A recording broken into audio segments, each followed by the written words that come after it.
જામનગર મહાનગરપાલિકાનું વર્ષ 2026-27નું બજેટ રજૂ કરાયું હતું। મ્યુનિસિપલ કમિશનર દ્વારા આ બજેટ રજૂ કરાયું હતું। 1860 કરોડ રૂપિયાનું આ બજેટ જે રજૂ કરવામાં આવ્યું હતું। આ બજેટમાંથી તમામ નવા કરવેરાઓના વધારા રદ કરવામાં આવ્યા છે અને જૂના કરવેરા યથાવત રાખી 1860 કરોડના બજેટની સ્ટેન્ડિંગ કમિટીએ બહાલી આપી છે।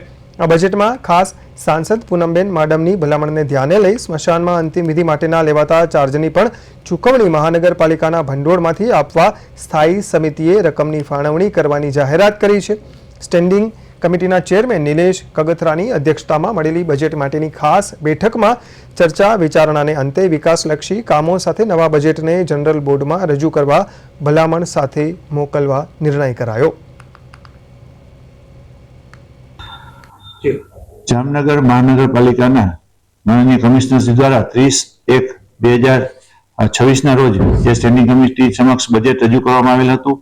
ત્યારબાદ જામનગરના અમારા જામનગર મહાનગરપાલિકાના માનનીય મેયરશ્રી, ડેપ્યુટી મેયરશ્રી તેમજ અમારા દરેક પદાધિકારી, માનનીય સાંસદ સભ્ય શ્રી પૂનમબેન, માનનીય ધારાસભ્ય શ્રી વિવાબા તેમજ મંત્રીશ્રી, માનનીય ધારાસભ્ય શ્રી દિવ્યેશભાઈ અને તેમજ 50 અમારા ચૂંટાયેલા કોર્પોરેટરો સાથે સંકલન કર્યા બાદ આજ રોજ સ્ટેન્ડિંગ કમિટીમાં જે માનનીય કમિશનરશ્રી દ્વારા 1860 કરોડનું બજેટ રજૂ કરવામાં આવેલ હતું તેમાં જે સૂચવેલ કરદર જે 9.10 કરોડના નાબૂદ કરી અને 1854.10 કરોડનું બજેટ મંજૂર કરી અને જનરલ બોર્ડ તરફ પ્રસ્તુત કરેલ।